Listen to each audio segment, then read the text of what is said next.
Hello guys.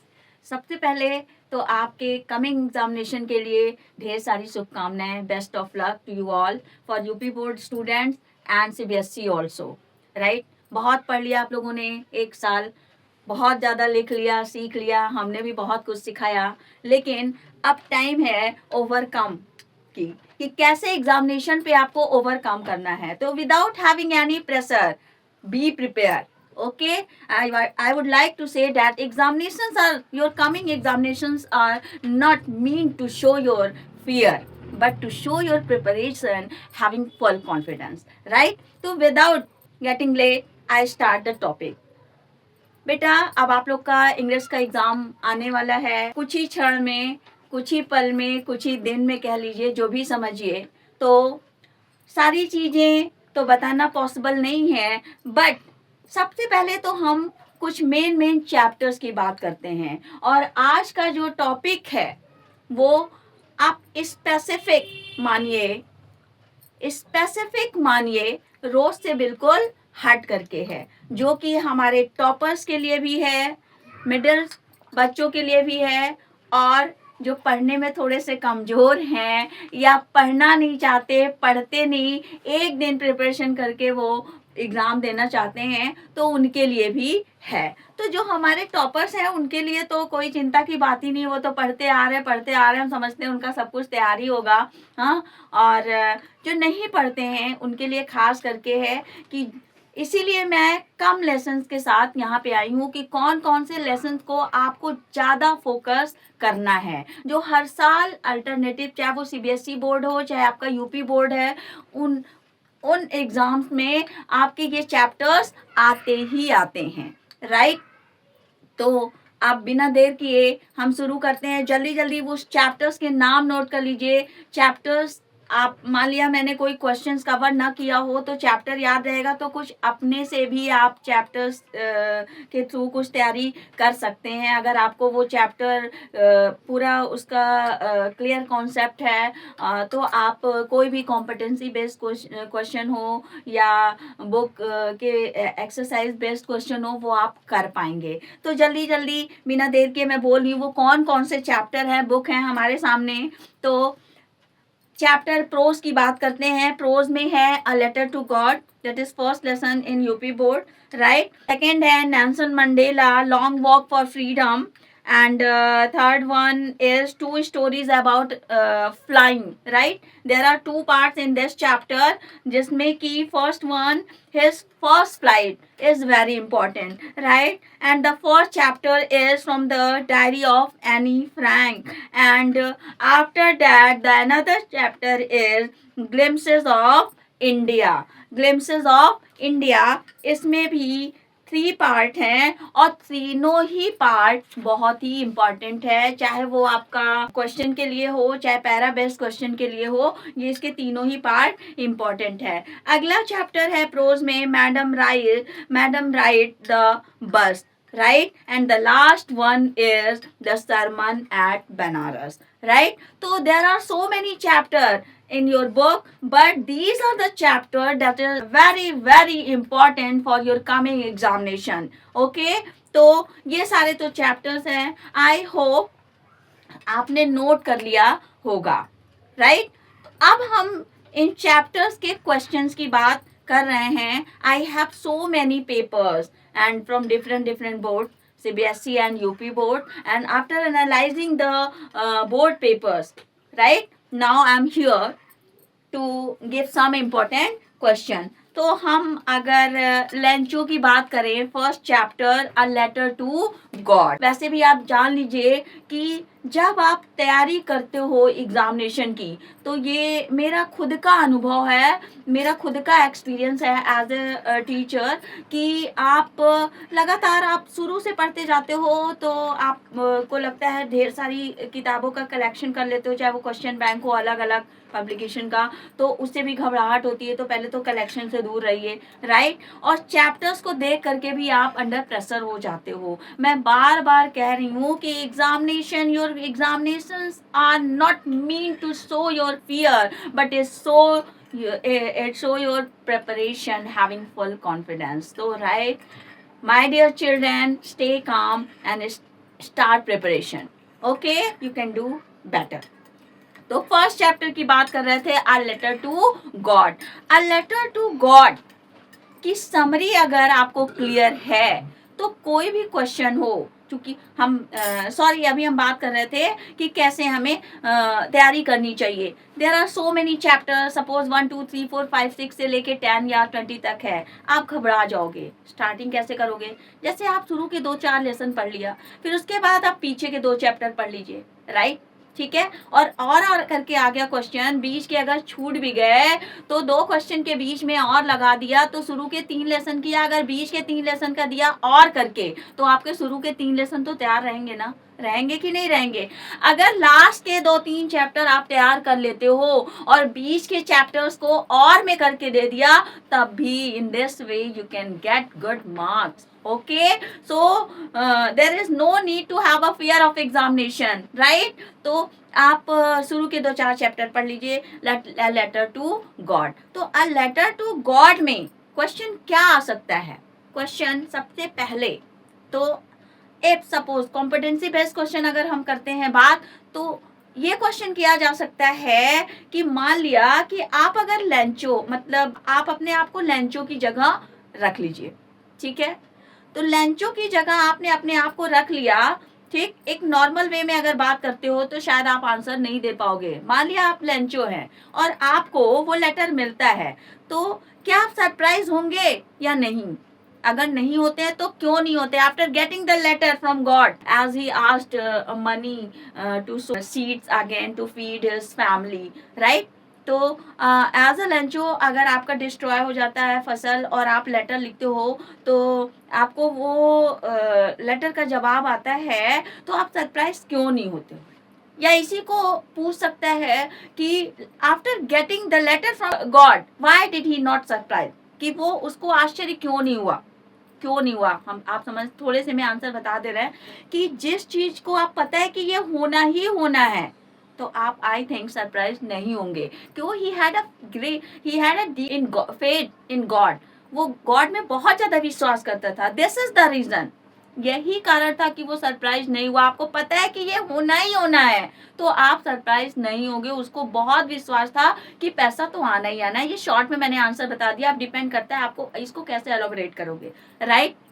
दूसरी चीज कि लेंचो की जो फसल थी वो क्यों बर्बाद हुई, कैसे बर्बाद हुई, और जब बर्बाद हुई तो उसके सिंगल होप क्या थी, एकमात्र उसकी आशा क्या थी? और उसने जब उसकी फसल बर्बाद हो गई तो उसने भगवान के जो नाम पत्र है, उस पत्र में उसने क्या लिखा, क्या मांगा?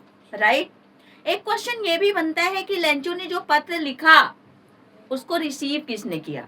Who receive a letter written by Lencho to God, कि भगवान को जो उसने पत्र लिखा था उसको रिसीव किसने किया? और जिसने भी किया, after receiving the letter written by Lencho, what did he do? उसने क्या किया? उस बंदे ने क्या किया जब उसने लेटर रिसीव किया? ये हो गया. तो ये these are the questions, those are very important for your examination purpose. Character की बात कर ले. कैरेक्टर आपका लेंचो का पूछ सकता है कि right the character sketch of Lencho. On the other hand right the character sketch of post master. Right, post master, post employees and post master. तो पोस्ट एम्प्लॉयज में तो सब आ जाएंगे. पोस्ट मास्टर जो कि बहुत हंसता है, तो उसका कैरेक्टर क्या है? तो कैरेक्टर तो जरूर पढ़ लीजिएगा. ठीक है, कैरेक्टर जरूर पढ़ लीजिएगा. एक क्वेश्चन और बनता है कि after getting letter addressed to God written by Lancho, what did the post employees do after that? कि जो पोस्ट एम्प्लॉयज थे, जब उन्होंने लेंचो के लेटर को पढ़ा, तो पहले तो वो हंसे, लेकिन बाद में सीरियस हो गए. तो फिर लेटर पाने के बाद उन्होंने किया क्या? एक क्वेश्चन ये भी बनता है. तो these are the questions very important for your examination purpose. Right. तो ये आपके क्वेश्चन हो गए. ये तो मैं बता रही हूँ, अभी मैं कुछ एनालाइज करके कुछ क्वेश्चन जुटाई हूँ, उसको भी बताऊंगी. राइट. अब हम Nelson Mandela long walk for freedom की बात करते हैं. To freedom, sorry, long walk to freedom. ये बहुत ही इंपॉर्टेंट क्वेश्चन है फ्रीडम के दृष्टिकोण से। नेल्सन मंडेला ने किसको सच्चा फ्रीडम कहा है और इस फ्रीडम को पाने के लिए उन्होंने क्या क्या स्ट्रगल झेले, क्या क्या उन्होंने फेस किया, ठीक है, क्या सेक्रीफाइस किया, जो कि बहुत ही इंपॉर्टेंट क्वेश्चन है। इसको जरूर पढ़िएगा, राइट। ये बहुत ही इंपॉर्टेंट चैप्टर है, आना ही आना है, चाहे इसके पैसेज दे दे चाहे इससे क्वेश्चन दे दे। तो नेल्सन मंडेला के दृष्टिकोण से ट्रू फ्रीडम क्या है, ये क्वेश्चन बहुत ही इंपॉर्टेंट है, राइट। दूसरे चैप्टर्स की बात करते हैं, टू स्टोरीज अबाउट फ्लाइंग। तो इसमें ये chapter, this chapter divided in two parts, ठीक है। First part is his first flight and another part is the black aeroplane. तो जो फर्स्ट पार्ट है हिज फर्स्ट फ्लाइट, इससे भी क्वेश्चन पूछता है कि जो सीगल है, जो वो चाइल्ड है, जो बच्चा है, बच्चा का मतलब किसी हम ह्यूमन बींग्स की बात नहीं कर रहे हैं, वो बर्ड की बात कर रहे हैं, राइट। तो जो सीगल है वो क्यों डरता है उड़ान भरने से? Why did he afraid of flying, right? कि वो डरता क्यों है और कैसे उसने अपने डर पे विजय पाई? This is the most important question. And कैसे उसके मदर फादर ने, कैसे उसके सिबलिंग्स ने उसके डर को हटाया और कैसे उसने अपनी फर्स्ट उड़ान भरी, कैसे उसने अपने डर पे विजय पाया और वो डरता क्यों था? तो ये क्वेश्चन बहुत ही इंपॉर्टेंट है, राइट। ये 3 क्वेश्चन बोला, इन्हीं तीनों में से पूछते हैं ज्यादातर, ठीक। अब हम बात करते हैं from the diary of Anne Frank. From the diary of Anne Frank. अब दे दिया एक लाइन दे दिया कि paper has more patience than other, कि जो पेपर होता है उसमें ज्यादा पेशेंस होता है। Elaborate this, right. इस बात को आप इस बात की पुष्टि करिए, ठीक है। या फिर पूछ सकता है कि आखिर में जो एनी फ्रैंक थी उसने पेपर को ही, मीन्स डायरी को ही अपना दोस्त क्यों समझा? देखा जाए तो जो हमारे बच्चे पढ़ने वाले हैं वो समझ रहे हैं कि दोनों क्वेश्चन में सिमिलरिटीज है। अगर आप एक याद किए हो तो दूसरा थोड़ा सा प्रेजेंस ऑफ माइंड का यूज करके आप जरूर लिख सकते हो। बीच में थोड़ा सा मैं पॉइंट से हट के बात करूंगी कि कुछ बच्चे होते हैं, लंबी वीडियो हो जाती है तो देख के घबरा जाते हैं, बट आज का वीडियो अगर आप पूरा नहीं देखते हो तो आपका बहुत बड़ा नुकसान होने वाला है, राइट। तो कम से कम साल भर जो नहीं जागा, एक रात जाग के अगर कुछ पा लेते हो तो प्लीज, डिपेंड करता है आपको, आप पे, कि आपको पाना है या खोना है। मैं ये भी नहीं कहती कि पूरी रात जागो, नींद गंवा दो कि सुबह एग्जाम का समय ही निकल जाए और आंखें ना खुलें, लेकिन something is better than nothing, right children. So आप पूरा देखिएगा, पूरे में से आप कितना पा सकते हो, कितना तैयार कर सकते हो, ये डिपेंड करता है आप पे। मेरा काम है बताना और आपका काम है फॉलो करना ऑनेस्टली, राइट। बताने से कुछ नहीं होता। Why? Because everything is written in your book but it doesn't matter. Everything is written in your copy but it doesn't matter if you don't prepare, if you don't learn. So my dear guys, my dear children, my dear student, honestly you have to prepare, okay। तो अब हम point पे आते हैं। तो ये questions थे Anne Frank के, कि एनी फ्रैंक कहती है उसके पास, मतलब उसकी फैमिली बहुत लंबी है, ठीक है। उसकी फैमिली में बहुत सारे लोग हैं। He had so many friends and relatives in she has so many relatives and she had so many friends. In spite of these, she had no true friend. बहुत सारे लोग हैं लेकिन सच्चा मित्र उसका कोई नहीं है कुछ शेयर करने के लिए। तो उसने क्यों पेपर को ही अपना सच्चा मित्र चुना? इसका भी आंसर, इस क्वेश्चन का आंसर हो सकता है कि पेपर हैज मोर पेशेंस, कि पेपर जो होता है उसमें ज्यादा धैर्य होता है, राइट। तो एक क्वेश्चन ये हो गया, ठीक है। शॉर्ट क्वेश्चन की बात कर ले तो वो अपनी डायरी को क्या नाम देती है, डायरी को क्या नाम देती है। एज अ टॉकेटिव गर्ल उसको क्या पनिशमेंट मिलता है, उसने क्या रीजन दिया कि why she is much talkative. तो ये सारे क्वेश्चन बहुत ही इम्पोर्टेंट है, राइट। अब हम अगले चैप्टर की बात करते हैं, ग्लिम्पसेस ऑफ इंडिया की। ग्लिम्पसेस ऑफ इंडिया में मैंने I have already told there are 3 parts. First one is the baker from Goa, second one is Coorg and last one is tea from Assam, right. तो ये तीनों ही पैरा बेस्ड क्वेश्चन के लिए और short and long question के लिए बहुत ही इम्पोर्टेंट है। अब बेकर फ्रॉम गोवा, अगर इस चैप्टर की बात करें तो इसमें जो सबसे इम्पोर्टेंट क्वेश्चन ये बनता है कि एक गोवन के लिए, मतलब वहाँ भी कोई पार्टी, चाहे किसी भी तरह की शादी की हो, बर्थडे की हो, किसी भी तरह का कोई ओकेजन हो, तो why any types of party is considered incomplete without a baker. क्यों ऐसा क्यों माना जाता है कि बिना बेकर के आज भी अगर आप गोवा जाते हो तो कहीं ना कहीं जो बेकर्स की जो भट्टी होती है, जो फर्नेस होती है, वो आपको जलती हुई मिलती है। और जो पार्टी होती है उसमें वो कौन सी चीज होती है, जिसमें जो पाव होता है उन चीजों का क्या क्या बनता है, एंगेजमेंट में क्या चीज उसके बनती है, शादी में क्या बनता है, राइट। तो इस तरह के क्वेश्चन यूपी बोर्ड में बहुत सारे पूछे जाते हैं कि क्यों बेकिंग से रिलेटेड सामान के बिना कोई भी पार्टी, चाहे वो बर्थडे हो, चाहे वेडिंग से रिलेटेड हो, कोई भी ओकेजन हो, वो इनकम्प्लीट क्यों माना जाता है, ठीक।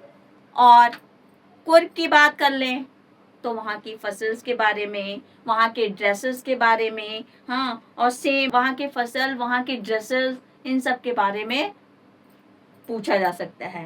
टी फ्रॉम असम की बात कर लें तो ये टी आप जान ही रहे हैं, Assam.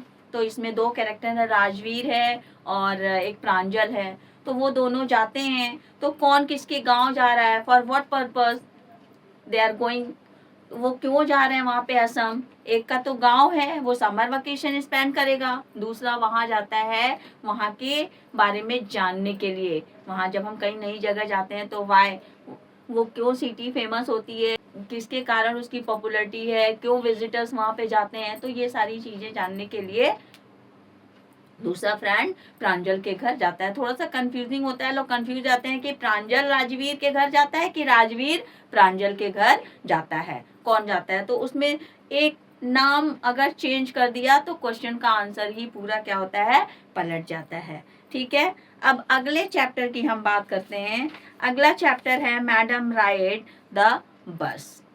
Madam ride the bus. तो ये चैप्टर एक तरह से देखा जाए तो इंस्टिगेट भी करता है यूथ के लिए। हाँ, बच्चे पढ़ लेते हैं, तो वैसे भी आजकल के बच्चे हैं तो थोड़ा सा होता है ना कि उनको अपनी सोच ज़्यादा लगता है कि नहीं मैं सही हूँ, पेरेंट्स जो है हमारे गलत हैं। तो जब आप शुरू में पढ़ोगे चैप्टर तो आप as a teacher, being a guardian, मुझे लगता है कि ये चैप्टर यूथ को इंस्टिगेट करता है कि मम्मी पापा से छुप के ये काम कर लो। दूसरी तरफ एम्पावरमेंट, अगर पॉजिटिव वे में लेते हो तो empowerment of the women show करेगा कि कैसे ये आपको इनकरेज करता है कि कैसे आप ढेर सारे चैलेंजेस को फेस करके, स्ट्रगल को फेस करके, आप जो आपका गोल है, व्हाट यू वांट, कैसे, how you overcome on your struggle और चैलेंजेस। दूसरा पॉजिटिव ये है। और अगर आप सोचते हो कि और नेगेटिव वे में लोगे तो जाहिर सी बात है कि ये चैप्टर इंस्टिगेट करता है। क्यों? क्योंकि वल्ली जो है उसको पता है she want to ride on the bus, ठीक है। तो एक टाइम फिक्स होता है, वो उसका घर जो है बिल्कुल रोड पे है, तो वहाँ से वे standing on the window sill और जो दरवाजे की जो चौखट होती है उस पे खड़ी होकर के वो वॉच करती है आने जाने वाले लोगों को कि बस जाती है फिर आती है। तो गांव में अधिकतर होता है कि टाइम फिक्स होता है, एक बस जाती है फ्रॉम विलेज टू टाउन और फिर वहां से थोड़ी देर रहती है, फिर एक टाइम उसी टाइम पे वो वापस आ जाती है। तो टाइम फिक्स था कि इतने बजे बस चलेगी और इतने बजे तक बस आ जाएगी। तो जो टाइम ड्यूरेशन था वो 45 मिनट का था। तो जाने का और आने का टाइम मिला के 90, ठीक है। तो उसने सोचा कि इतने टाइम तक तो मेरी मदर सोई रहती है, यानी जब बस गांव से शहर में जाती है और वापस आती है तब तक तो मेरी मदर सोई रहती है। और उसको बस पे जाने की उस पे राइड करने का बहुत शौक होता है, तो वो भी चाहती है कि मैं भी बस की यात्रा करूं। बट प्रॉब्लम यही थी कि कैसे वो जाए। और उसके बाद शी हैड नो मनी, उसके पास पैसे भी नहीं थे। तो कैसे उसने पैसे को मैनेज किया, जो उसकी विश थी उसको पूरा करने के लिए कैसे स्ट्रगल किया। उसने अपने टॉयज के जो खर्चे थे उसको कम कर लिए, जो खाने पीने के एक्स्ट्रा जो है कि होता है ना, बच्चे जैसे चिप्स खा रहे हैं तो कभी बिस्किट खा रहे हैं तो कभी खिलौना खरीद लिया। तो दूसरे उसने सोचा कि नहीं, हम अपने टॉयज के पैसे को बचा लेंगे, खाने पीने के पैसे को बचा लेंगे, तो हम बस पे राइड कर सकते हैं। तो इस तरह से कैसे उसने अपनी इच्छाओं को मारा, मतलब ये भी क्या है, एक स्ट्रगल ही तो है। हाँ, तो उसने किस तरह, तो इस तरह से देखा जाए तो कैसे हम अपने स्ट्रगल पे, अपने चैलेंजेस पे ओवरकम पा सकते हैं। एम्पावरमेंट ऑफ द वुमेन की बात करता है, वुमेन की। तो पॉजिटिव वे में तो ये ले लीजिए, और अगर नेगेटिव वे में ले लेंगे तो ये चैप्टर इंस्टिगेट भी करता है कि मम्मी पापा से छुप के कि मम्मा सोई है, 2 घंटे सोई रहती है, इतने देर में तो बस हम घूम करके चले आएंगे। इसके लिए वो चोरी भी कर सकते हैं कि हमको जाना है एनी हाउ। अगर पैसे हैं घर में, उसके पास तो पैसे भी नहीं थे, उसने मैनेज किया था। सपोज किसी अच्छी फैमिली से बच्चा है लेकिन बहुत रिस्ट्रिक्शन है, तो जाहिर सी बात है वो कैसे भी पैसे मैनेज करके वो चला जाएगा। तो नेगेटिव वे में नहीं लेना है इसको, ठीक है। कैसे हम अपने स्ट्रगल, अपने चैलेंजेस को फेस करते हुए अपने गोल को पा सकते हैं, तो इससे रिलेटेड ही क्वेश्चन आ सकता है। वो कैसे गई, ठीक है। और यूपी बोर्ड की बात करें, यूपी बोर्ड में भी, मतलब मैं किसी खास बोर्ड की बात नहीं कर रही, सीबीएसई पैटर्न, सीबीएसई बोर्ड से भी रिलेटेड क्वेश्चन यूपी बोर्ड में आ जाते हैं, ठीक है। जैसा मैंने देखा है तो बहुत ज़्यादा अंतर नहीं है, सिर्फ ग्रामर पोर्शन में अंतर है कि सीबीएसई में ग्रामर बहुत कम आता है, पैसेजेस बहुत ज़्यादा आते हैं। On the other hand UP board में ग्रामर थोड़ा उसकी तुलना में ज़्यादा आता है, पैसेजेस कम आते हैं, राइट। क्वेश्चन लेकिन सेम ही होते हैं, ठीक। सीबीएसई बोर्ड में कॉम्पिटेंसी बेस्ड क्वेश्चन ज़्यादा होते हैं, यूपी बोर्ड में कम होते हैं। बट अब तो यूपी बोर्ड में भी वैसे ही कॉम्पिटेंसी बेस्ड क्वेश्चंस आने लगे हैं, जिसको आप अपने प्रेजेंस ऑफ माइंड का यूज करके ही आंसर दे सकते हो, राइट। तो ये रह गए आपके क्वेश्चन। अब हम लास्ट चैप्टर प्रोज की बात करें तो द सरमन एट बनारस की, this is most important chapter, right. Sermon, sermon मतलब प्रीच, उपदेश। बनारस, बनारस एक सिटी है, डिस्ट्रिक्ट है, जहाँ पे गौतम बुद्धा ने अपना फर्स्ट स्पीच दिया था। And place name is Sarnath, ठीक है। उस जगह का नाम है सारनाथ, उस जगह का नाम है सारनाथ, ठीक है, जहाँ पे उन्होंने स्पीच दिया था। तो ये स्टोरी जो बच्चे पढ़ चुके हैं, फिर भी जो कभी नहीं किताब खोले हैं, हाँ, एक दिन पढ़ के एग्जाम दे रहे हैं, तो उनको थोड़ा सा मैं बताना चाहूंगी कि इसमें एक लेडी है किसा गौतमी, किसा गौतमी। तो उसका बच्चा, she had a son, now he is no more. अब वो मर चुका है, वो बच्चा खत्म हो चुका है। तो किसी भी माँ के लिए उसका बच्चा मर जाना, उसके लिए उसका बुढ़ापा खत्म हो जाना, मतलब बिगड़ जाना है, तो उसका बेबी मर चुका है, राइट। अब वो बहुत रोती है, गाती है, और डोर टू डोर जाती है for medicine to alive a child. अपने बच्चे को जिंदा करने के लिए वो डोर टू डोर जाती है and ask medicine for her child to make him alive, उसको जिंदा करने के लिए। But you know death is certain, it comes secretly to everyone, none can escape from the death. This is the reality of the life, this is the reality of life, death is certain, right. In spite of knowing this, she moved door to door, ठीक है, asking medicine, medicine मांगते हुए घूमती है कि दवा दे दो, कोई दवा दे दो जिससे मेरा बच्चा जिंदा हो जाए। On the way she met a saint, एक साधु से मिलती है और वो सारी बातें बताती है कि मेरा बच्चा मर गया, प्लीज मेरे बच्चे को जिंदा कर दो, मेरे बच्चे के बिना मैं जिंदा नहीं रह पाऊंगी। तो साधु ने उस साधु ने किसा गौतमी से बोला कि मेरे पास मेडिसिन तो नहीं है, बट मैं आपको एक आदमी के बारे में बता रहा हूँ, आप वहां जाओगे तो आपको मेडिसिन मिल जाएगा, वो निश्चित रूप से आपकी समस्या का समाधान है। ये तो इसके लिए काफी था किस्सा गौतमी के लिए। तो उसने कहा हाँ बताइए। तो उस साधु ने गौतम बुद्धा के बारे में बताया कि आप वहां जाओगे तो वो आपके बच्चे के लिए मेडिसिन दे देंगे। वो तुरंत लेडी उनके पास जाती है और सब कुछ बताती है। गौतम बुद्धा ने कहा ठीक है, मेरे पास है दवा आपके बच्चे को जिंदा करने का। तो बोले क्या? तो उन्होंने कहा कि go such a door where nobody is died, कि जहां पे कोई मरता नहीं हो या मरा नहीं हो, है ना, ऐसे दरवाजे पे जाओ जिस घर में किसी की मृत्यु ना हुई हो, ऐसे घर से एक मुट्ठी सरसों का बीज लेके आओ। सरसों का बीज लेके आओ ऐसे घर से जिस घर में किसी की मृत्यु न हुई हो।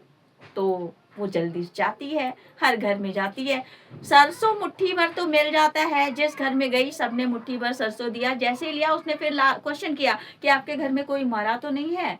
तो आंसर मिलता नहीं, कोई तो मरा है भाई। हर घर में कोई ना कोई, ऐसा तो है नहीं कि सब अमृत का घड़ा पी के आए हैं, राइट। तो हर घर में यही जवाब मिलता है कि नहीं, हमारे घर में तो ये मरा है, किसी का जवान बेटा, किसी का हस्बैंड, किसी का कोई ना कोई मरा। अब now she was able to understand everything. Now no need to go Buddha. अब बुद्धा के पास जाने की जरूरत नहीं थी। क्यों? क्योंकि वो अब उसको अपने प्रश्नों का उत्तर मिल गया था कि मेरा ही बच्चा नहीं मरा है, सबके घर में कोई ना कोई मरा है। ये जीवन का सत्य है कि one who born today will die tomorrow. तो now she is able to understand everything. ठीक है, वो जीवन का रहस्य, जीवन का सत्य समझ गई। और फिर वो किस्सा गौतमी उनके पास नहीं जाती है, बोलती नहीं मुझे सब कुछ समझ में आ गया। तो this is the story of this chapter. तो बहुत ही इंपॉर्टेंट चैप्टर है। तो इसमें एक क्वेश्चन बनता है कि what preaching Gautam Buddha give to Kisa Gotami. कौन सा उपदेश गौतम बुद्धा ने किस्सा गौतमी को दिया?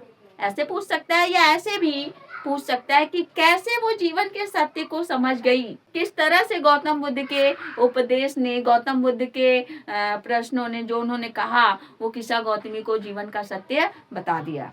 तो this is most important question from this chapter, right. तो ये आपको पढ़ना है। तो इस तरह से हमने प्रोज के चैप्टर कंप्लीट कर लिए। अब हम बात करते हैं पोइट्री के चैप्टर के। तो पोइट्री के चैप्टर में भी वही है कि 2, 4, 5 चैप्टर्स आप शुरू के पढ़ लीजिए और 1, 2 लास्ट के पढ़ लीजिए। मैं बार बार कह रही हूँ कि something is better than nothing, right. तो वो चैप्टर्स कौन कौन से इंपॉर्टेंट है? चैप्टर्स, पोइट्री के चैप्टर्स आपके हैं, छोटे छोटे जो पोएम्स हैं, हाँ, dust of snow, fire and ice, a tiger in the जू।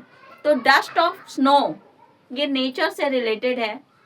तो नेचर कैसे चेंज कर देता है 1 मिनट में सब कुछ, एक क्वेश्चन तो ये बनता है, राइट। तो नेचर से रिलेटेड क्वेश्चन पूछ सकता है।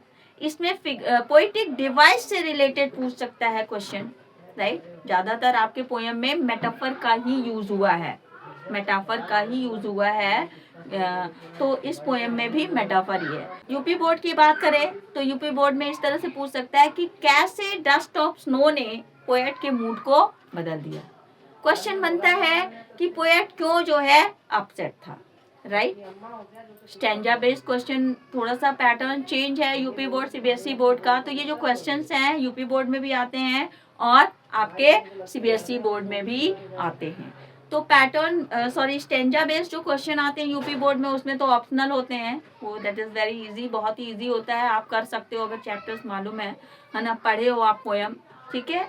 और क्वेश्चन भी अलग से आता है जो कि मैंडेटरी होता है, आपको करना ही करना है, राइट, सीबीएसई बोर्ड में।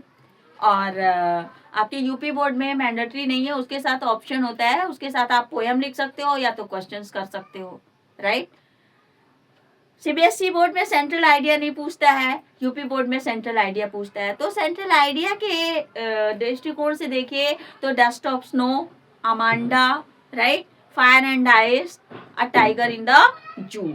ओके, ये सारे चैप्टर्स तो पढ़ना ही है। बाल पोयम भी पढ़ लीजिएगा। क्यों? क्योंकि इससे स्टैंजा बेस्ड क्वेश्चन भी आते हैं, चाहे आपके सीबीएसई बोर्ड के हो, चाहे आपके यूपी बोर्ड के हों।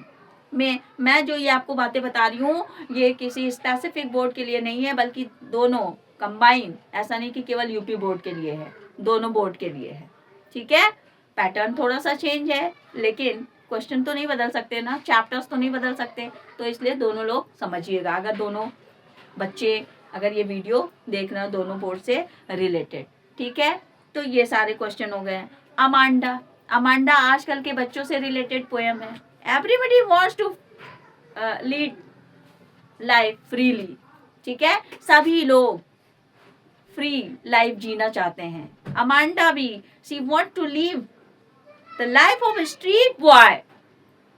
जो गांव के बच्चे होते हैं ना, कोई पतंग उड़ा रहा है, कोई दौड़ रहा है, कोई भाग रहा है, कोई दौड़ रहा है ना, तो इस तरह की लाइफ वो बोलती है ना कि मेरे से अच्छी लाइफ तो स्ट्रीट बॉय की, स्ट्रीट गर्ल की है, जो कि जिनके ऊपर पेरेंट्स का कोई रिस्ट्रिक्शन नहीं है। और मम्मा तो कहती है कि नाखून क्यों चबा रही हो, स्ट्रैप बैठो, शोल्डर क्यों झुका रखा है ना, सो मेनी रिस्ट्रिक्शन उसके ऊपर बना हुआ है। तो अमांडा चैप्टर्स भी बहुत इंपॉर्टेंट है। तो चाहे आप पोयम के सॉरी 4 लाइन की पोयम आती है यूपी बोर्ड में, तो पोयम के व्यू से देख लीजिए या फिर सेंट्रल आइडिया के, तो दोनों ही व्यू ऑफ पॉइंट से ये सारे चैप्टर्स आपके इंपॉर्टेंट है। Dust of snow, fire and ice, fog. Fog में क्या है, फॉग को कैट के फीट से कंपेयर किया गया है। This is the most important question कि कवि ने जो फॉग है उसको किससे कंपेयर किया है। इससे ऑब्जेक्टिव टाइप क्वेश्चन भी पूछ सकता है और आपके डिस्क्रिप्टिव भी पूछ सकता है। ये क्वेश्चन बनता है कि किससे कंपेयर किया है। तो फॉग को पोएट ने किससे कंपेयर किया है, कैट के फीट से कंपेयर किया है। तो ये भी चैप्टर इंपॉर्टेंट है। अमांडा किस तरह की life, why she want to live a life like a street boy और girl, right, what types of freedom she want, किस तरह के फ्रीडम वो चाहती है, राइट। तो ये सारे क्वेश्चन इंपॉर्टेंट है और पोयम भी इन्हीं सारे चैप्टर्स के तैयार रखिएगा। ओके, सेंट्रल आइडिया में dust of snow, fog, fire and ice, tiger in the जू।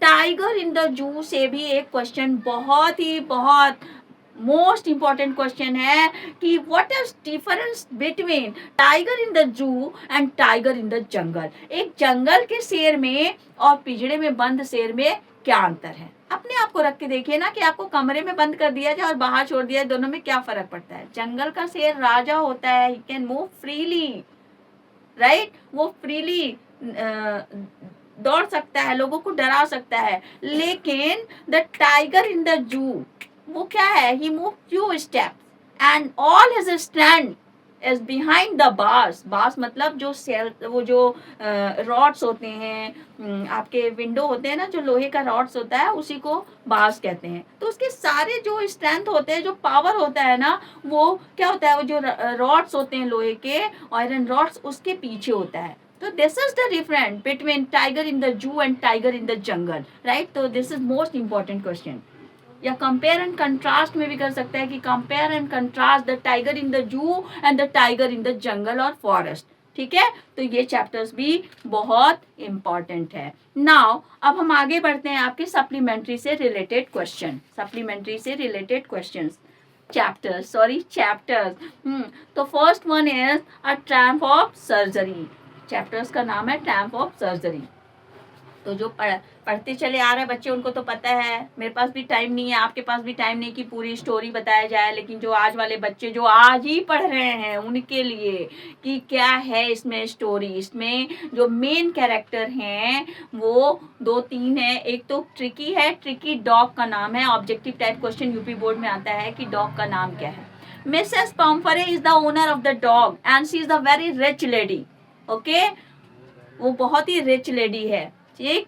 और जो नरेटर हैं वो इस चैप्टर के राइटर मिस्टर हैरियट हैं, वो डॉक्टर हैं, ठीक है। तो मिसेस पम्फरे वो बहुत ही लग्जरियस लाइफ जीती हैं, तो जैसे अपने जीती हैं वैसे अपने डॉगी जो ट्रिकी है उसको भी देती हैं, यानी ट्रिकी को वो वाइन देती हैं, स्वीट देती हैं, बिस्किट देती हैं, ब्रांडेड वाइन देती हैं, सोचिए ब्रांडेड वाइन, चॉकलेट, मतलब सारी चीजें देती हैं। और ये खा खा के वो काफी बल्की फिगर हो गया है, और इससे वो क्या होता है, उसकी तबीयत खराब हो जाती है। अब now see worried about this, उसके बहुत चिंतित हो जाती हैं। फिर डॉक्टर हरियाट देखते हैं तो वो समझ जाते हैं कि प्रॉब्लम क्या है, फिर वो ले जाते हैं, तो उनको 2 डेज बिना भोजन के रखते हैं। ये भी क्वेश्चन आपके ऑब्जेक्टिव में पूछा जाता है कि कितने डेज उसको रखा गया था।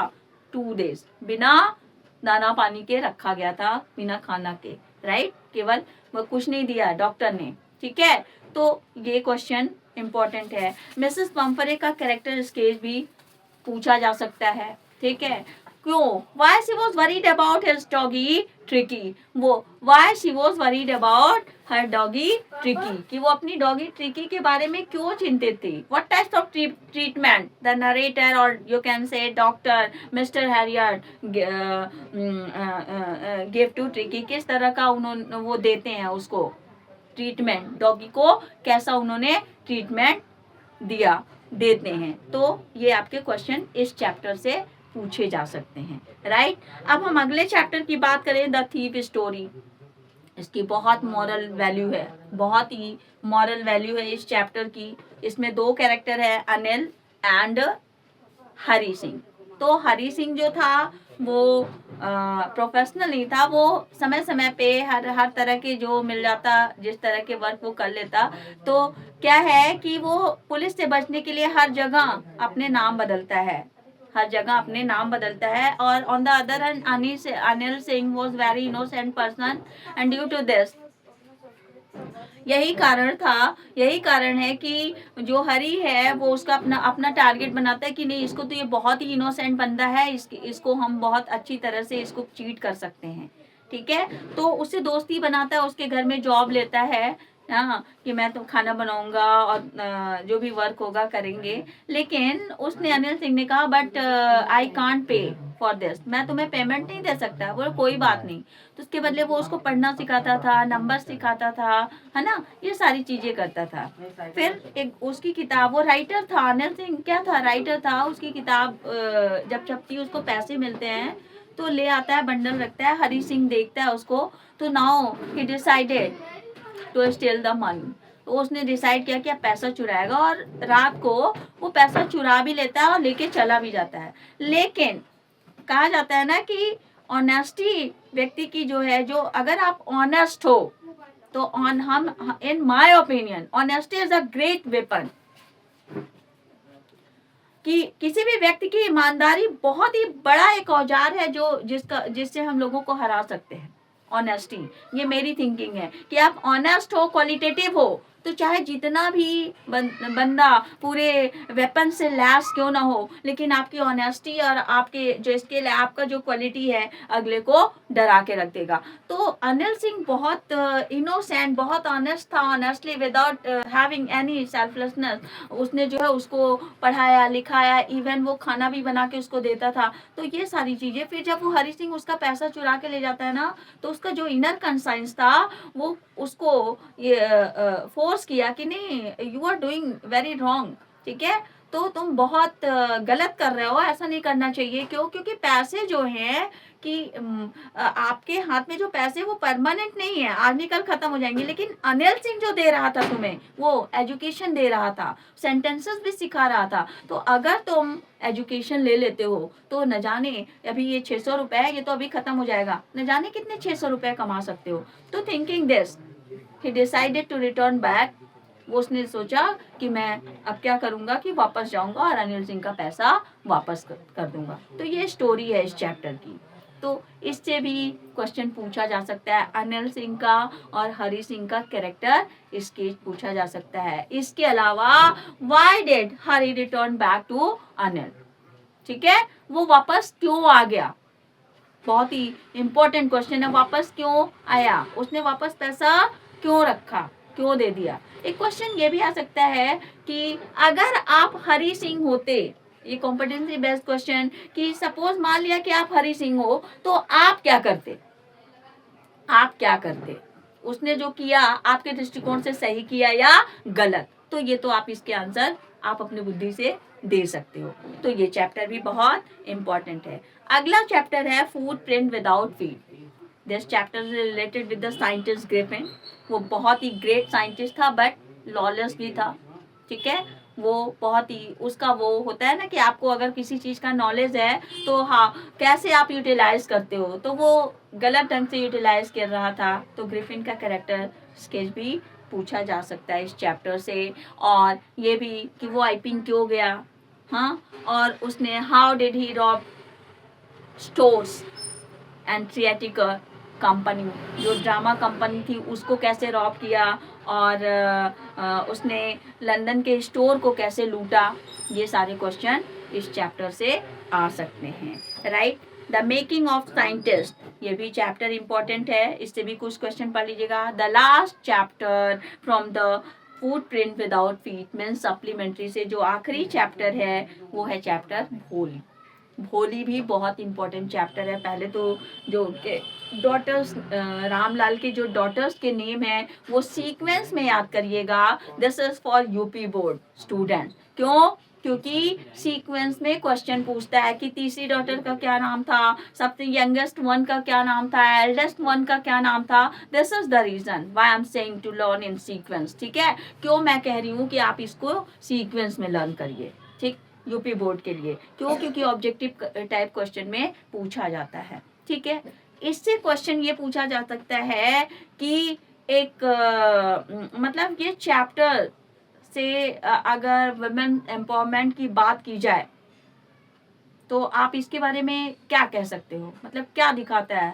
अपने आप को भोली मान के चलिए, तो क्या भोली ने जो किया वो सही किया, ऐसा होना चाहिए, गलत किया, मतलब एक तरफ पिताजी की इज्जत की बात थी, ठीक है, और दूसरी तरफ वुमेन एम्पावरमेंट की बात थी कि महिला क्या नहीं कर सकती है। तो आप क्या किसके पक्ष में, क्या अगर सपोज आप भोली हो तो क्या करोगे, तो क्या उसने सही किया, और उसने कैसे उसकी टीचर ने उसका सपोर्ट किया भोली का। भोली के पिताजी भोली को लेकर के क्यों चिंतित रहते थे। Why she denied to marry with Bishamber, Bishamber से उसने क्यों शादी करने से इनकार कर दिया। तो these are the important question related to this chapter and you have to learn, right. And character sketch of Bholi also important, ठीक है। तो ये सारे चैप्टर्स थे जो कि बोर्ड एग्जाम से बहुत ही, बोर्ड एग्जाम पर्पज से बहुत ही इम्पोर्टेंट है। और बहुत सारे चैप्टर मैंने छोड़ दिए, बस यही इतने चैप्टर कंक्लूड किया। इतना भी अगर आप पढ़ लेते हो तो अच्छे मार्क्स को आप पा सकते हो, स्कोर कर सकते हो। अब हमने ढेर सारे पेपर्स, अभी मैं आपको दिखा रही हूँ कि ढेर सारे पेपर्स अपने सामने लेकर के आई हूँ। ये देखिए कई सारे पेपर्स लेके आई हूँ। आपको लग रहा होगा कि मैं ऐसी ही बोल रही हूँ, लेकिन मेरे पास बहुत सारे पेपर्स हैं। इसमें मैं कुछ जल्दी जल्दी क्वेश्चंस, क्योंकि ढेर सारे क्वेश्चंस यहाँ पे लिखना पॉसिबल नहीं है और छोटा सा बोर्ड है, लिखूंगी टाइम होगा। आई थिंक आप सबके पास कॉपी पेन होगा, आप जल्दी जल्दी नोट डाउन कर लीजिए। एनी फ्रैंक से रिलेटेड अगर क्वेश्चन पूछा जाए, हाँ, तो क्वेश्चन है आपका कि why does Anne need to give brief sketch about her family. जो डायरी उसने बनाई थी उस डायरी में शॉर्ट में अपने फैमिली के बारे में वो क्यों बताना चाहती है, ठीक है। Does she treat Kitty as an insider और आउटसाइड। जो किटी उसकी डायरी थी उसको इनसाइडर मानती है या आउटसाइडर मानती है, राइट। इसी चैप्टर से एनी फ्रैंक्स चैप्टर से related once again I am repeating the question, why does Anne need to give a brief sketch about her family. अपने फैमिली के बारे में संक्षिप्त में परिचय देना क्यों चाहती थी। Does she treat Kitty as an insider और आउटसाइडर, राइट। इसी चैप्टर से रिलेटेड क्वेश्चन है कि Kitty was a trusted friend और टू एनी, एलोबरेट, कि किटी उसकी सच्ची दोस्त थी। अगला क्वेश्चन है कि paper has more patience, elaborate, explain it. ये भी क्वेश्चन इंपॉर्टेंट है इस चैप्टर से, राइट। उसने अपना बर्थडे क्यों नहीं मनाया? ये क्वेश्चन इम्पोर्टेंट है, राइट? तो हम समझ रहे हैं, आप नोट कर लिए होंगे, ठीक है? अब हम ग्लिम्स ऑफ इंडिया की बात करें। इस चैप्टर से अगर क्वेश्चन इम्पोर्टेंट है तो आप नोट करिए कि justify the opinion that traditional baker and his bread play a significant role in culture and social fabric of Goan society. समझ रहे हैं कि आप अपना ओपिनियन दी, मतलब ये इस बात को जस्टिफाई करिए कि कोई भी फंक्शन होता है तो जो ट्रेडिशनल बेकर होता है उनका ब्रेड, जो पाव है, मैंने बताया, just I have told you कि जो पाव होता है वो क्यों एक सिग्निफिकेंट रोल, क्यों जो है कोई भी शादी, कोई भी फंक्शन बिना उनके इस ट्रेडिशनल बेकर और उनके ब्रेड के बिना अधूरा रहता है। तो once again I am repeating the question, justify the opinion that traditional baker and his bread play a significant role in cultural and social fabric of Goan society। ठीक है, तो ये आपका इम्पोर्टेंट क्वेश्चन है किस चैप्टर से, आप समझ रहे होंगे। मैं कुछ और क्वेश्चंस जो है लाई हूँ कि what did Pranjal and Rajveer do during the journey and why. Once again chapters name bracket में डालते जाइए, क्वेश्चन भी लिख लीजिए कि what, this is from glimpse of India, right? या क्वेश्चन लिख के ब्रैकेट में ग्लिम्स ऑफ इंडिया अपना जो भी कोडिंग हो दे लीजिए कि what did Pranjal and Rajveer do during the journey. Pranjal और राजवीर ने जर्नी के दरमियान क्या किया? उसने सारे जो सीनरीज थे, जो ऑन द वे जो भी चीजें थी उसको एंजॉय किया, राइट? जिसका तो गांव था वो तो चुपचाप सो गया पेपर से मुंह ढक के, लेकिन जो नया बंदा जा रहा है वो तो एंजॉय ही न करेगा। उसने जो प्लेन फील्ड थे उसको देखे, जो ग्रीनरीज थी उसको देखे, है ना, राइट? अभी हम लोग ग्रिफिन चैप्टर का बात किए थे, क्योंकि अलग अलग पेपर है तो थोड़ा मैं सीक्वेंस में बता, इसीलिए मैं चैप्टर्स के नेम बता रही हूँ आपको। फर्स्ट चैप्टर लैंचो से रिलेटेड क्वेश्चन है कि explain how the description of the devastation caused by the hailstone reflect the sadness with Lancho। मतलब जो भी हेलस्टोन ने उसके खेत को बर्बाद किया, राइट, उसका लैंचो के ऊपर क्या इफेक्ट पड़ता है, इसके बारे में आपको बताना है। कौन से चैप्टर से? In a letter to God, इस चैप्टर से आपको बताना है। Who read the letter sent by Lencho, ये फर्स्ट चैप्टर से है। Who read the letter sent by Lencho, a letter to God से है। What did you do then? ठीक, कि ये मैंने ऑलरेडी जब आपको ये समराइज कर रही थी तो मैंने बताया कि लेटर को किसने रीड किया, या किसने, who did get the letter written by Lencho. ठीक है, लैंचो ने जो लेटर लिखा था उसको किसने पाया, and what did he do then, फिर उसके बाद उसने किया क्या, या how did the post employees have help Lencho, कि पोस्ट एम्प्लॉयज जो थे उसने लैंचो का हेल्प कैसे किया after getting the letter written by Lencho to God, भगवान के नाम जो उसने पत्र लिखा। तो these are the question and similar, सब देखा जाए तो सबके क्वेश्चन के आंसर मिलते जुलते हैं। ठीक है, तो जरा भी आपको लगे कि नहीं ये आंसर भी इससे मिल रहा है, अगर हम लिख देंगे तो नंबर मिल जाएगा। ठीक है, आपको कोई क्वेश्चन छोड़ना नहीं है, you haven't to escape any question. ठीक है, सारे जो आ रहे हैं उनको तो आपको अच्छे से पहले करना है। First impression is the last impression. जो अच्छे अच्छे क्वेश्चन आते हैं ना उसको पहले कर डालो, और जिस पे डाउट है ना उसको आप बाद में करना। बट याद रखना कि you haven't to skip any question, कोई भी क्वेश्चन आपको स्किप नहीं करना है, राइट? ग्लिम्सेस ऑफ इंडिया की बात करें तो हमने बताया कि वहाँ के पहनने ओढ़ने से संबंधित बात पूछ सकता है, ठीक, right?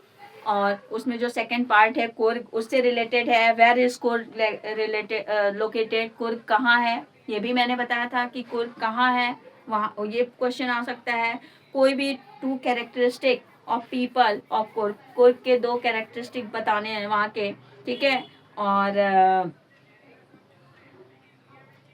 Sarman at the Banaras के चैप्टर्स में मैंने बता दिया, चैप्टर्स को भी आपको एक्सप्लेन कर दिया है। तो क्वेश्चन बता रही हूँ जो पेपर में आ चुके हैं। What does Kisa Gotami ask for when she goes from house to house? Just I have told you about this question. And once again I am repeating from the question paper, what does Kisa Gautami ask for when she goes from house to house after she speaks with Buddha? जब वो बुद्धा से उसकी बात हो गई तो वो घर घर जा करके क्या मांगती है? Does she get it? Does she get it? क्या उसको वो चीज मिला? Why and why not? मिला तो क्यों मिला, और नहीं मिला तो क्यों नहीं मिला? Right right. और क्वेश्चन की बात करें हम, अभी हमने फूड प्रिंट विदाउट फीड की बात की जिसका मेन कैरेक्टर था ग्रिफिन।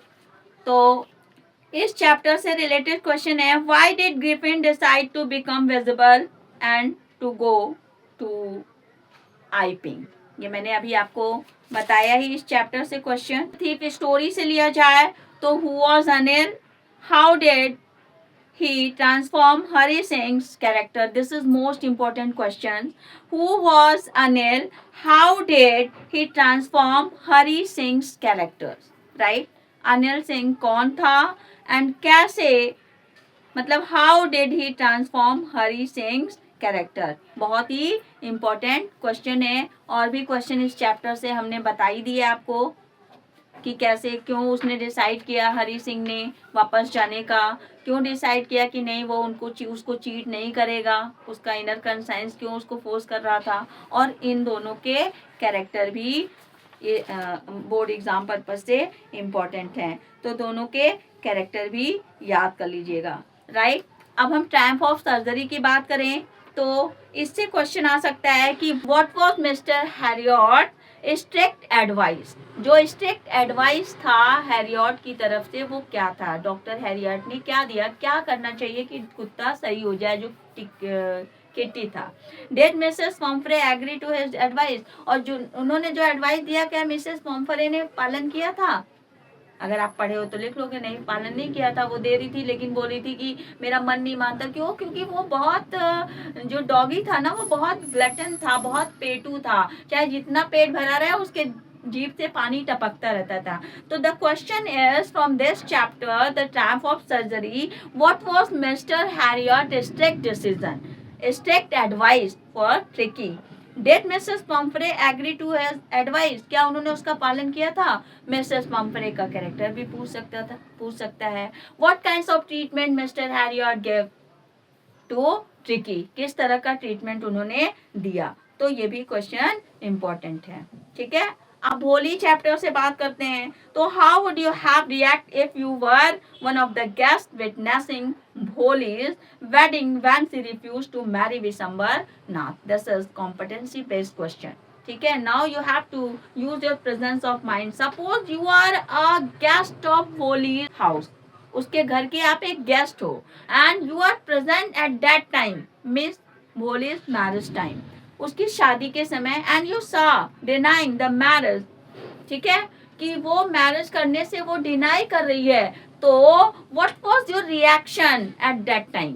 आपका क्या रिएक्शन होगा, इसके बारे में आपको लिखना है। Once again the question is कि how would you have reacted if you were one of the guest witnessing Bholi's wedding when she refused to marry Vishambar Nath? जब वो विशंबर नाथ से शादी करने से इनकार करती है तो आप सपोज वहां पे हो एज ए गेस्ट, तो आपका रिएक्शन क्या होगा, इसका आंसर।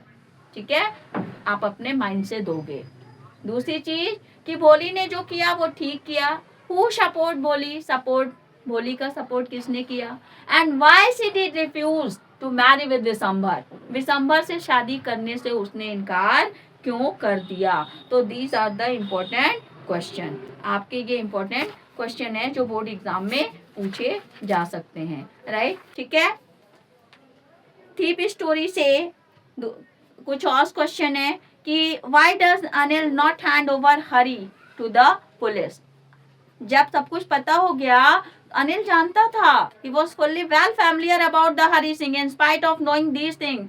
ठीक है, he did not hand over Hari Singh to the police. Hari Singh को उसने पुलिस को नहीं दिया।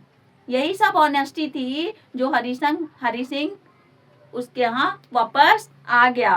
ठीक है। तो why does Anil not hand over Hari Singh to police, क्यों नहीं दिया पुलिस को, ठीक है। ट्रायम्फ ऑफ सर्जरी चैप्टर से एक क्वेश्चन और है कि what was mister Harriet strict advice, ये रिपीट कर रही हूँ, ये दूसरी बार रिपीट हो गया। हाँ, और उन्होंने जो एडवाइस दिया क्या मिसेस पॉम्फ्रे ने उसको फॉलो किया, उसको फॉलो किया। अब हम थोड़ा सा मैडम राइड ऑन द बस, हालांकि मैं बता चुकी हूँ पहले से और वही सेम क्वेश्चन इस पेपर में भी दिया है। सो मैं चाहूँगी कि आपको एक बार पढ़ के सुना दूँ कि whenever we want to achieve something, difficulties always come in our way. Understood? जब भी मतलब there are so many hurdles on the way when we want to get our goal, right? इतना आसान नहीं है अपने जीवन के लक्ष्य को पूरा करना। तो this is whenever we want to achieve something, difficulties always come in our way. हमेशा हमारे रास्ते में difficulties आती हैं। तो what did Valli have to do go and ride in the bus? तो वल्ली ने क्या करती है बस पे जाने के लिए, उसके पास भी there are so many difficulties, want of money, want of time, restriction of parent. तो how did she manage, कैसे उसने मैनेज किया, कैसे ओवरकम किया, राइट। अगला क्वेश्चन किस्सा गौतमी से फिर मैं रिपीट करती हूँ कि through the story of Kisa Gotami means sermon at the Banaras, right, what did the Buddha try to preach the common man.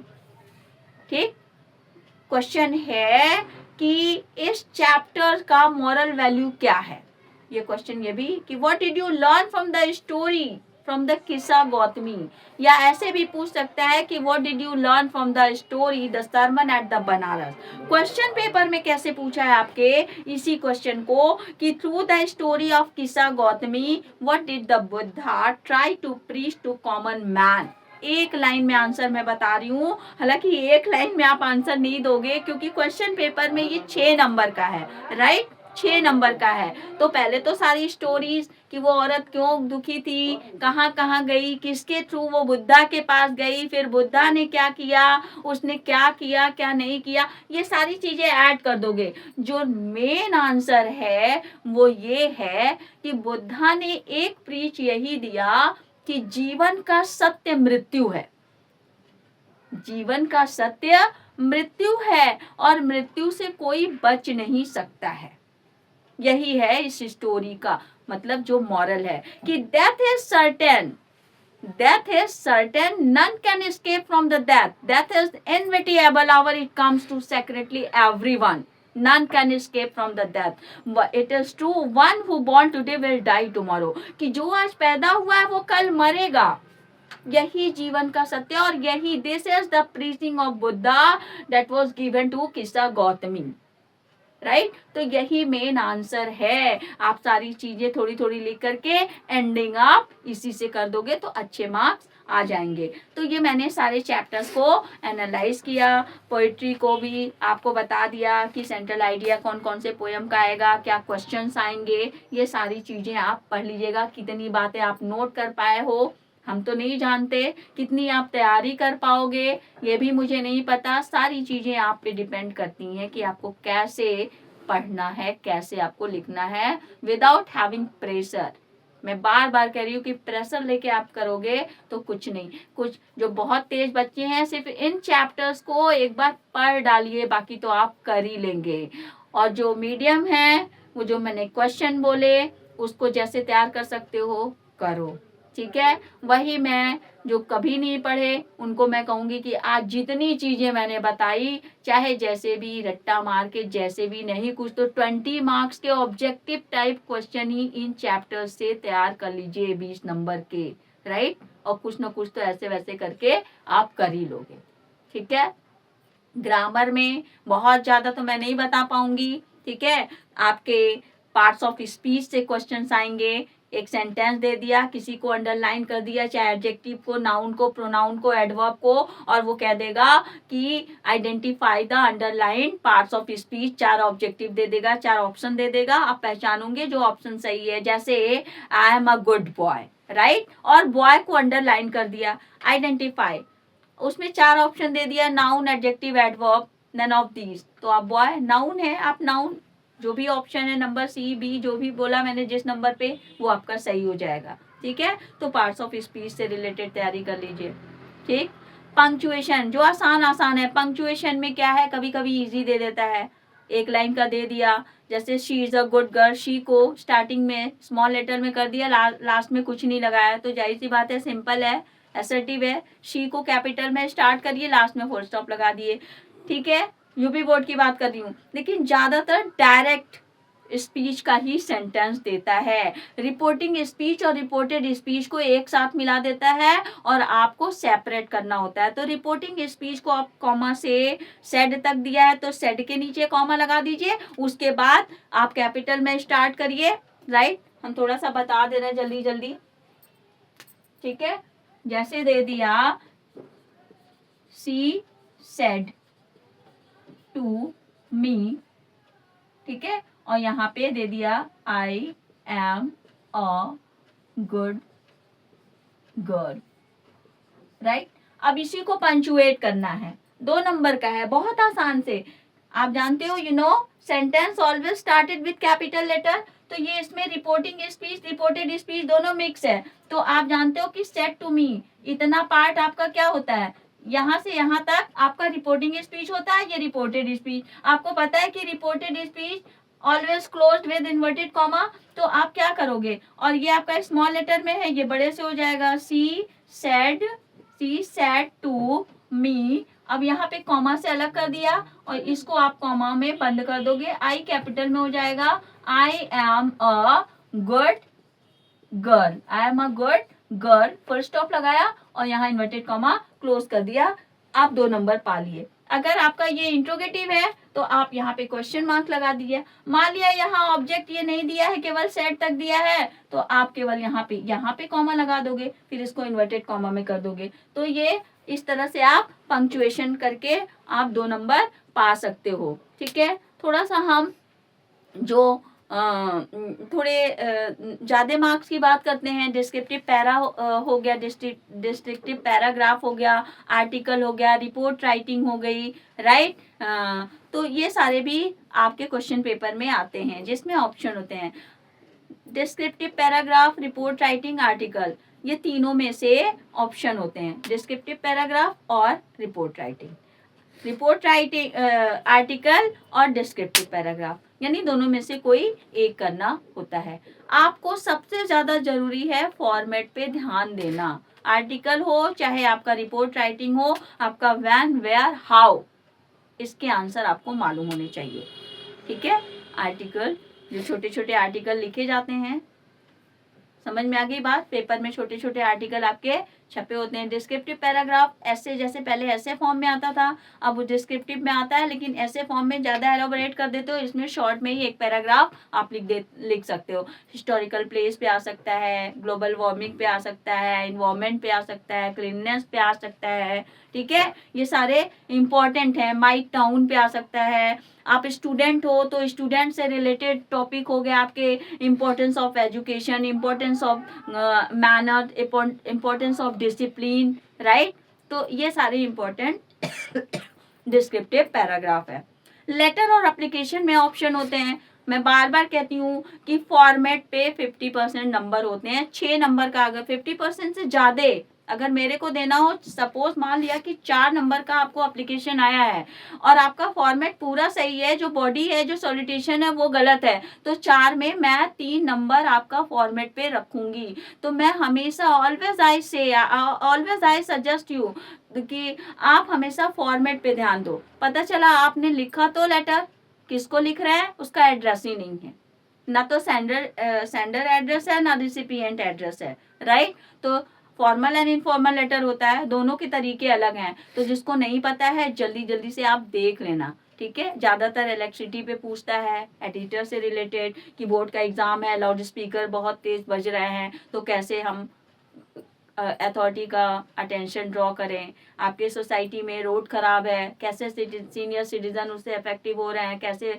जो है एक्सीडेंट हो रहे हैं। तो ये सारी चीजें, तो ये मेन चीजें हमने आपको बता दी। लीव एप्लीकेशन है, एक लीव एप्लीकेशन याद कर लिया, अब चाहे आप या एप्लीकेशन याद कर लिया, तो रीज़न जो दे रहा है, अगर रीज़न वहाँ पे दे दिया तब तो आप वही रीज़न लिखोगे, और अगर केवल लीव एप्लीकेशन दिया है तो आप कुछ भी दिखा सकते हो, मैं बीमार हूँ, मम्मा बीमार है, या आप आउट ऑफ स्टेशन जा रहे हो, किसी की वेडिंग अटेंड कर रहे हो, ठीक है, तो आप फॉर्मेट पे ज़्यादा ध्यान दोगे। तो मैं समझती हूँ वीडियो काफ़ी लंबी हो गई है, it doesn't matter, you have to watch if you want to get good marks, if you have to score good marks, तो आपको पूरा वीडियो वॉच करनी होगी। राइट नाउ अब मैं बेस्ट ऑफ लक करती हूँ, और फिर से कहती हूँ बिना किसी प्रेशर के आप अपनी तैयारी शुरू कर दीजिए, और आई होप आप अच्छा ही करोगे। Thank you.